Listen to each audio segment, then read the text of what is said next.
नमस्कार, मैं नियाज खान और आप देख रहे हैं वीआईपी न्यूज। अब सीधे रुख करेंगे खबरों की ओर। एलजेपी के नए राष्ट्रीय अध्यक्ष का चुनाव हो चुका है, जिसमें पशुपति कुमार पारस को पार्टी का नया राष्ट्रीय अध्यक्ष चुन लिया गया है। पटना में हुई पार्टी की राष्ट्रीय कार्यकारिणी की बैठक में इस फैसले को हरी झंडी भी दे दी गई है। राष्ट्रीय अध्यक्ष बनने के बाद पहली बार पशुपति पारस ने पार्टी के प्रदेश कार्यालय में पत्रकारों को संबोधित किया। उन्होंने कहा कि पार्टी में एक नेता एक पद का सिद्धांत है। इसी आधार पर चिराग पासवान को कल पार्टी के राष्ट्रीय अध्यक्ष पद से हटाया गया और मुझे निर्विरोध पार्टी के राष्ट्रीय अध्यक्ष पद के लिए निर्वाचित किया गया। प्रजातंत्र से पार्टी चलती है और प्रजातंत्र से ही देश चलता है। इसके अलावा उन्होंने कहा कि जब चाचा और भतीजे की बात है, जब भतीजा तानाशाह हो जाएगा तो चाचा क्या करेगा। इस बीच उन्होंने पार्टी छोड़कर गए लोगों से दोबारा साथ जुड़ने की अपील करते हुए कहा, हमारे जो साथी पार्टी में किसी बड़े नेता से दुखी होकर पार्टी छोड़कर चले गए हैं, मैं उनसे माफी मांगता हूं। आप सभी से आग्रह है कि सभी लोग हमारी पार्टी में लौट आएं। इस दौरान उन्होंने कहा कि वो परिवार में भी जोड़ने की कोशिश करेंगे।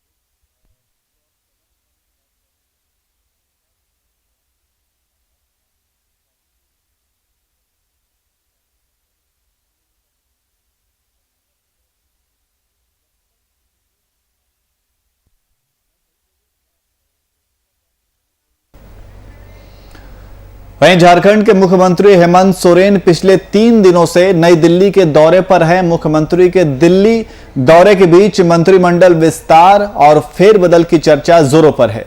इस बीच गोड्डा के भारतीय जनता पार्टी के सांसद निशिकांत दुबे ने हेमंत सोरेन के दिल्ली दौरे पर टिप्पणी कर राजनीतिक अटकलबाजी को और बढ़ाने का काम किया है। राजनीतिक हलकों में इस बात की चर्चा जोरों पर है कि राज्य में जल्द ही मंत्रिमंडल का विस्तार हो सकता है। वहीं मंत्रिमंडल में फेरबदल की चर्चा भी जोरों पर है। इस तरह की चर्चा के बीच हेमंत सोरेन के दिल्ली दौरे के क्रम में राहुल गांधी के अलावा कांग्रेस और आरजेडी के वरिष्ठ नेताओं से भी मुलाकात करने की संभावना है।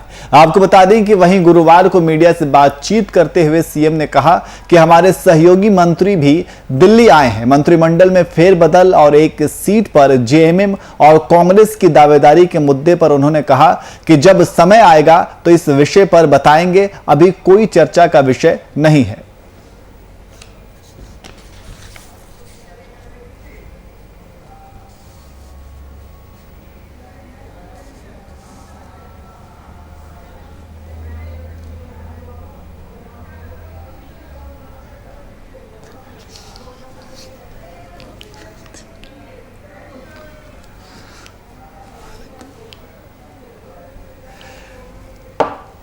तो हेमंत सोरेन के दिल्ली दौरे को लेकर तमाम तरह की बातें कही जा रही हैं। निशिकांत दुबे ने ट्वीट करके सियासत को गरमा दिया है।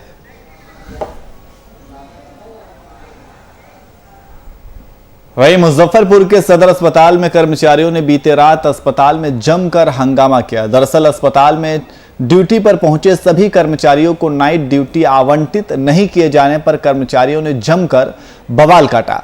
कर्मियों के हंगामा किए जाने के बाद उन्हें चयन मुक्त किए जाने की सूचना मिली, जिसके बाद उनका गुस्सा और बढ़ गया। अस्पताल प्रबंधन की ओर से इस घटना की सूचना पुलिस को दी गई। साथ ही प्रबंधन के लोगों ने कर्मियों को समझाया और वरिष्ठ अधिकारियों से मिलने की सलाह दी।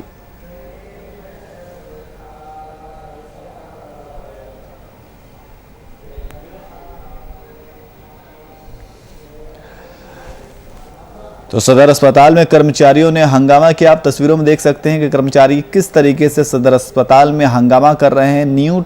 नाइट ड्यूटी आवंटित किए जाने को लेकर के ये पूरा हंगामा किया गया है। तो ये पूरा मामला जो है वो नाइट ड्यूटी आवंटित किए जाने को लेकर के बवाल काटा जा रहा है कर्मचारियों द्वारा। आप तस्वीरों में देख सकते हैं ये तस्वीर मुजफ्फरपुर के सदर अस्पताल की तस्वीर है, जहां कर्मचारियों ने बीते रात अस्पताल में जमकर हंगामा किया।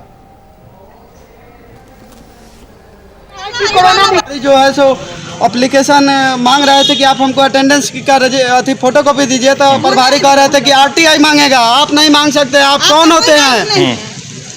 प्रभारी सर ने इन्होंने जवाब दिया है, कांटी के प्रभारी हैं, इन्होंने जवाब दिया है कि हम नहीं देंगे। तब हम लोग ने जबरदस्ती एप्लीकेशन पर क्या किया है, ज्वाइनिंग लेटर मांगा है। ज्वाइनिंग लेटर पर मोहर मरवा के, वो भी मोहर नहीं मार रहे थे, मोहर मार के नहीं मिलता है, मोहर मार के नहीं मिल जाता। और प्रभारी सर कह रहे थे कि आप लोग नया ना ज्वाइनिंग किए हैं, सारा प्रूफ है सर, आप लोग नया ज्वाइनिंग किया, आप लोगों ने कभी नौकरी नहीं किया है, इसलिए इतना सवाल आप लोग कर रहे हैं।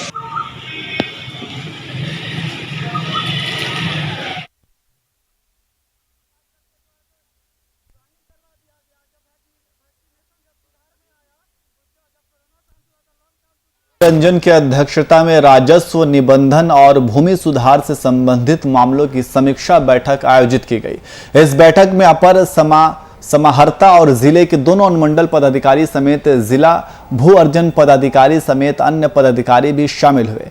इस दौरान म्यूटेशन सीमांकन के लंबित मामलों का जल्द खत्म करने के निर्देश दिए गए।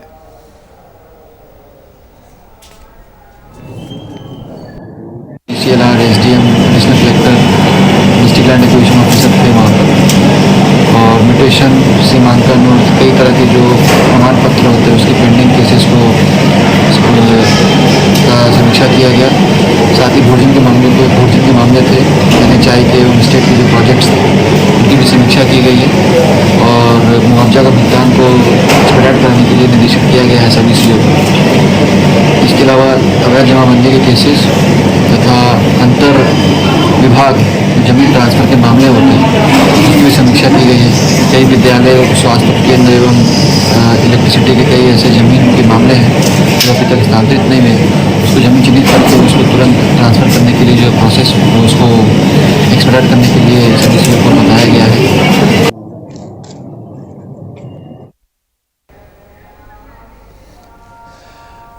तो आपको बता दें कि बैठक में कई अधिकारी भी मौजूद रहे। लंबित पड़े मामलों को खत्म करने के निर्देश दिए गए। उपायुक्त ने इस बैठक का आयोजन किया और इस बैठक में कई अधिकारी मौजूद रहे। तो रांची के उपायुक्त छवि रंजन की अध्यक्षता में राजस्व निबंधन और भूमि सुधार से संबंधित मामलों की समीक्षा बैठक आयोजित की गई।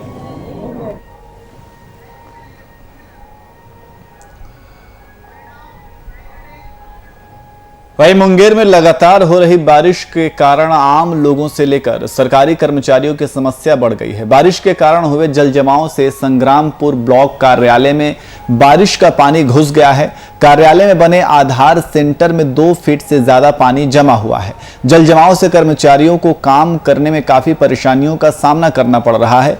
इस समस्या के समाधान के लिए बीडीओ ने बताया कि मनरेगा के तहत कार्यालय के प्रांगण में मिट्टी का भराव किया जाएगा।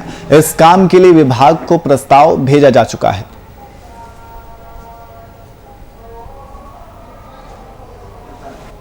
जो पानी घुसा हुआ है इसकी एक्चुअली है क्या कि ये लो लैंड जमीन जो है ना, वो जमीन नीचा हो गया, अगल बगल बिल्डिंग बन गया है, तो ये इसीलिए बरसात पानी जमा हो गया है। और इसकी निकासी के लिए हालांकि नाला बना हुआ है, परंतु मतलब कि वो प्रॉपर कुछ जगह डाउन वार्ड हो गया है, ये जमीन जो है इसी का पानी निकासी हो नहीं पा रहा है। और इसके लिए हम लोग जो है ये जमीन को ऊपर करने के लिए, फिलअप करने के लिए मनरेगा के माध्यम से बात किए हुए हैं, और इसका प्रस्ताव भी कहते हैं जिला डीडीसी महोदय को इसका बन के गया हुआ वहां से, ताकि मिट्टी फिलिंग होकर इसको अब किया जा सके। वहां से फिर फाइनल हो, इसके बाद आगे काम होगी। ये तो बरसात का पानी है, बारिश हुई तो पानी जमा हुआ है।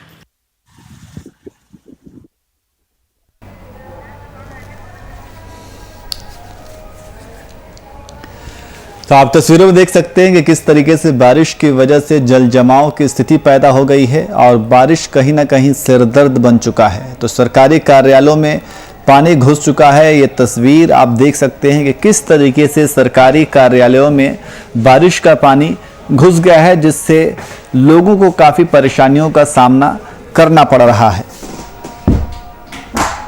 से कर्मचारी भी काफ़ी परेशान हैं। कर्मचारी लगातार इसको लेकर के शिकायत भी कर रहे हैं। तो बारिश का पानी कर्मचारियों के लिए सिर दर्द बना हुआ है। इस समस्या के समाधान के लिए बीडीओ ने बताया है कि मनरेगा के तहत कार्यालय के प्रांगण में मिट्टी का भराव किया जाएगा ताकि बारिश के पानी जो जमा हो जाता है उससे निजात पाया जा सके, और इस काम के लिए विभाग को प्रस्ताव भी भेजा जा चुका है। तो सरकारी कार्यालयों में किस तरीके से बारिश का पानी घुसा हुआ है आप तस्वीरों में साफ तौर पर देख सकते हैं।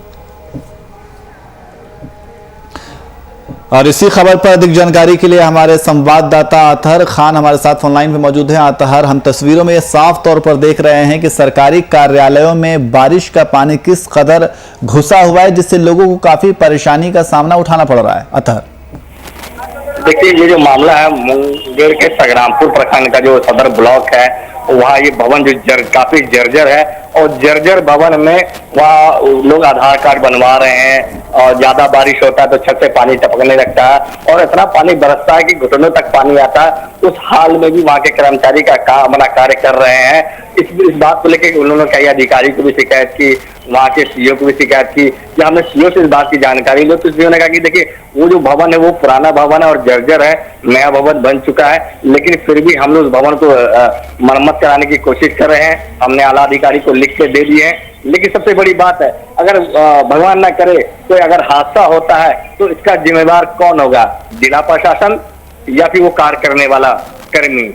ये सबसे बड़ा सवाल है, निशान उठता है। लोग अपनी जान, देखिए नौकरी बड़ी मुश्किल से मिलती है, लोग मजबूरी में बह के साये में काम कर रहे हैं। जो डाटा ऑपरेटर उन्होंने कहा कि देखिए, नौकरी हम लोग को बड़ी मुश्किल से मिलती है, लेकिन क्या करें, परिवार चलाना है तो हमको कमाना होगा, कार्य करना होगा, चाहे जो भी हो हमको काम करना होगा, जान जोखिम में डाल करके। जी अतहर, लेकिन वीडियो का ये कहना है कि मनरेगा के तहत वहां मिट्टी का भराव किया जाएगा जिससे इस समस्या से निजात मिल सके। तो ये काम कब किया जाएगा, इसके बारे में कुछ जानकारी? देखिए, ये जो वीडियो तो लगातार कह रहे हैं, देखिए करनी और कथनी में अगर कर दिए होते तो ये जो हमारे दर्शक ये जो विजुअल देख रहे हैं वो साफ अंदाजा लग सकता है कि करनी और खतनी में क्या अंतर है। वीडियो से पहले भी ये कोई नया मामला नहीं है, पुराना मामला है।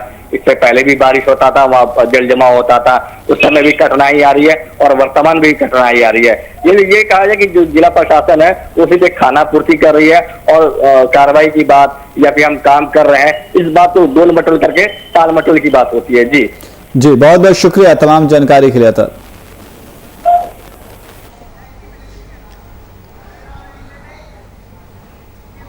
वहीं राज्य में कानून व्यवस्था इतनी चरमरा गई है कि अपराधियों को बिल्कुल भी शासन और प्रशासन का खौफ नहीं है। अपराधी एक के बाद एक आपराधिक घटनाओं को अंजाम देकर फिल्मी अंदाज में फरार हो जाते हैं। आपको बता दें कि 10 जून को बिहार में केंद्रीय राज्य मंत्री नित्यानंद राय के घर के पास एचडीएफसी बैंक में 1 करोड़ 19 लाख की लूट को अंजाम देकर अपराधियों ने सनसनी फैला दी थी।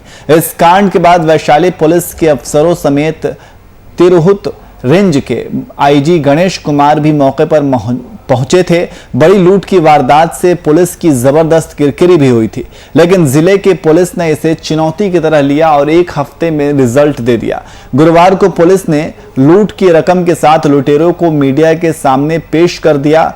पुलिस के मुताबिक एचडीएफसी बैंक से लुटेरों ने 1 करोड़ 19 लाख रुपए की लूट को अंजाम दिया था। पुलिस ने कार्रवाई करते हुए आरोपियों के पास से 88 लाख 67 हजार रुपए बरामद किए हैं।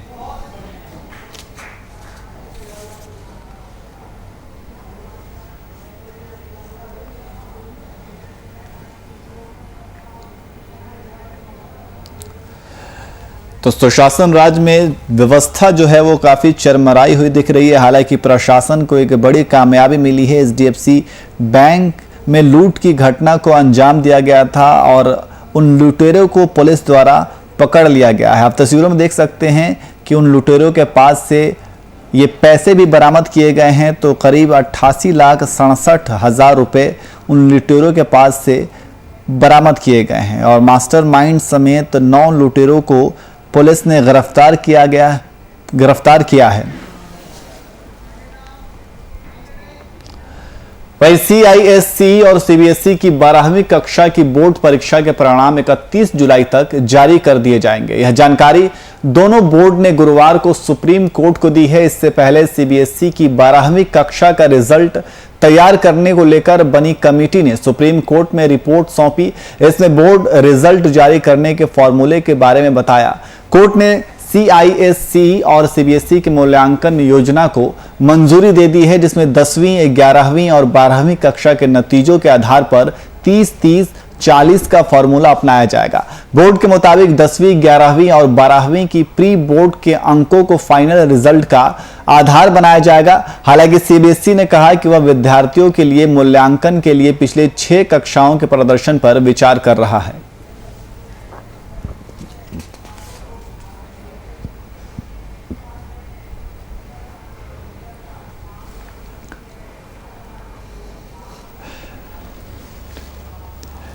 तो CISCE और CBSE की 12वीं का रिजल्ट फॉर्मूला तय कर लिया गया है। 12वीं के परिणाम 31 जुलाई तक जारी किए जाएंगे।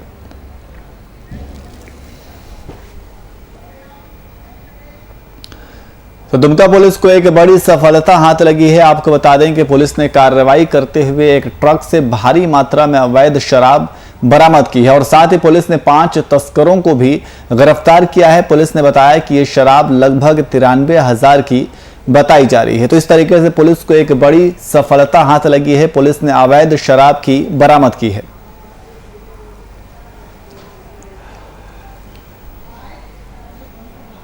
तो पुलिस को एक बड़ी सफलता हाथ लगी है। क्षेत्र में 2 गाड़ी संदिग्ध रूप से जा रहे थे।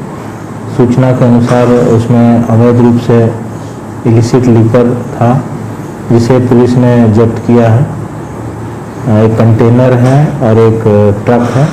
दोनों में करीब 2000 पेटी के करीब इलिसिट लीकर है, जिसे और साथ में 5 व्यक्ति हैं जो कि साथ में ले जा रहे थे। इनका मकसद था कि बिहार में इस जो अवैध शराब है उसको वहाँ पर खपाने का, वहाँ पर और माफिया के जरिए वहाँ भेजने का और अवैध रूप से वहाँ पर संचालन करने की बात आ रही थी। तो इसी क्रम में अग्रतर कार्रवाई की जा रही है।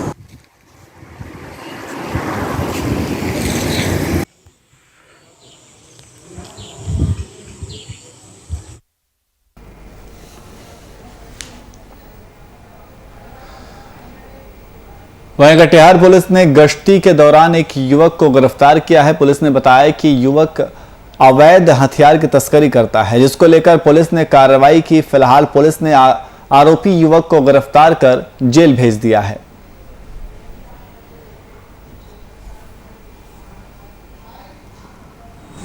हमको फंसाया गया है। हम उस रास्ते से जा रहे थे, पकड़ करके सब पब्लिक मूवमेंट बना दिया। मेरे पास कोई हथियार नहीं था और प्रशासन को बुला करके हथियार थमा दिया गया कि इन्हीं के पास से निकला है। कल रात्रि लगभग 8:35 बजे थाना अध्यक्ष सहायक संजय कुमार अपने सभी सशस्त्र बल के साथ संध्या गश्ती कर रहे थे और इसी क्रम में ललियाही चमरटोली के पास वाहन लगा करके वाहन चेकिंग कर रहे थे। इसी क्रम में एक गाड़ी जो मारुति सुजुकी थी उसको देखे तो गाड़ी को लगा दी कुछ इसमें कुछ है। तो इसी क्रम में उसमें बैठे गाड़ी को चेक किया। उसमें जो व्यक्ति था उस व्यक्ति को पूछताछ किया, उसको चेक किया। उसके पास से एक देसी पिस्तौल और 5 7.65 बोर का गोली बरामद हुआ। एक गाड़ी बरामद हुआ। उसके पास से काफ़ी संख्या में ATM कार्ड, 2 चेक, उसके अलावा पीतल का बना हुआ एक चिलम भी बरामद हुआ। देख लेते हैं एक बार इसके लिए उसको मंगवा ले सर। आ जाइए आप इधर आइए।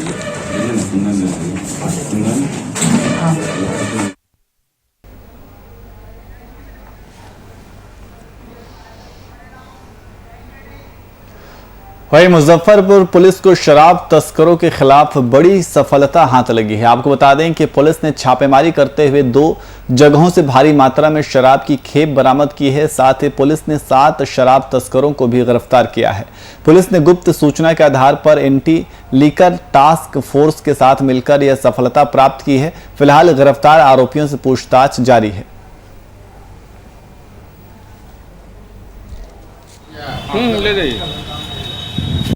कल रात्रि में हमारे एलटीएफ टीम और ब्रह्मपुरा थाने को एक ट्रक शराब आने की सूचना मिली। इस सूचना पर त्वरित कार्रवाई करते हुए ब्रह्मपुरा थाना अध्यक्ष और एलटीएफ की टीम ने चांदनी चौक के पास में एक ट्रक को पकड़ा। उस ट्रक में सर्च करने पे काफ़ी मात्रा में शराब पाया गया और उस ट्रक में सवार 7 लोग थे जिन्हें गिरफ्तार किया गया। कुल मिलाकर के लगभग 2650 लीटर शराब है। इस पूछताछ से स्पष्ट हुआ कि ये शराब चास बोकारो झारखंड से चली थी और मुजफ्फरपुर में इसको डिस्ट्रीब्यूट करना था।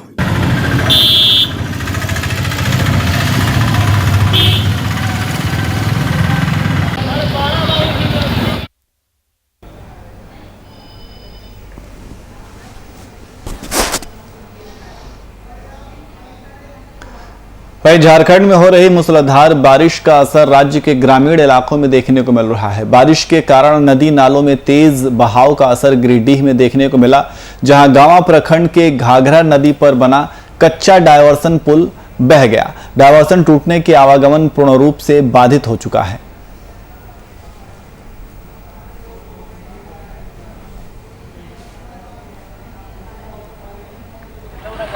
बंगाल की खाड़ी है। आप तस्वीरों में देख सकते हैं कि किस तरीके से बारिश के बाद पूरी तरीके से सड़क क्षतिग्रस्त हो चुका है। तो ये झारखंड में हो रही मूसलाधार बारिश का असर है जो राज्य के ग्रामीण इलाकों में देखने को मिल रहा है।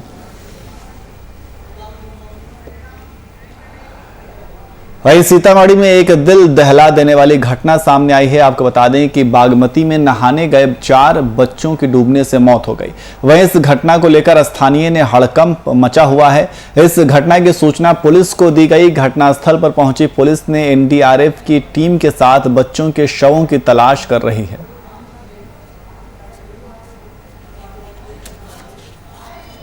बेलसन पंचायत के बेलसन ब्लॉक के कंसार पंचायत में चैनपुर घाट है। यहाँ पर 5 बच्चों के डूबने की खबर मिली है। उसमें हम लोग सभी प्रशासन की तरफ से पहुँचे हुए हैं और जिसमें से अभी तक एक बच्चे की डेथ हो चुकी है। उनका पोस्टमार्टम के लिए डॉक्टर साहब के पास गया हुआ है और एक बच्चे बिल्कुल ठीक ठाक निकल चुके हैं और 3 बच्चे भी हैं।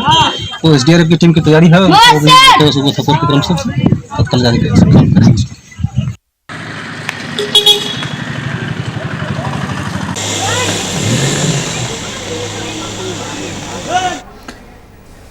तो सीतामढ़ी में एक दिल दहला देने वाली घटना सामने आई है। आपको बता दें कि बागमती में नहाने गए 4 बच्चों की डूबने से मौत हो गई। वहीं इस घटना को लेकर स्थानीय में हड़कंप मचा हुआ है। आप तस्वीरों में देख सकते हैं कि स्थानीय लोग भी वहां इकट्ठा हुए हैं और ये तस्वीर उन्हीं 4 बच्चों की है जिनको पानी में डूबने से मौत हो गई है।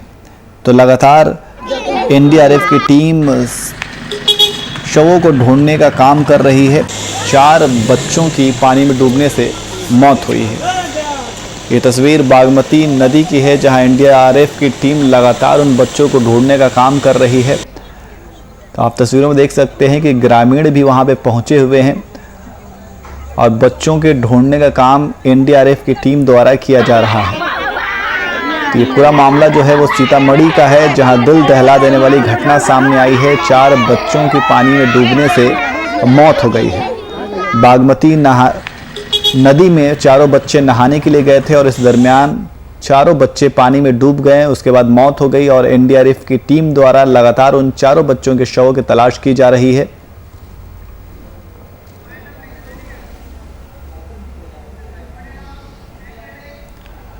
और फिलहाल बुलेटिन में इतना ही। देश और दुनिया की तमाम खबरों के लिए देखते रहिए वीआईपी न्यूज़। नमस्कार।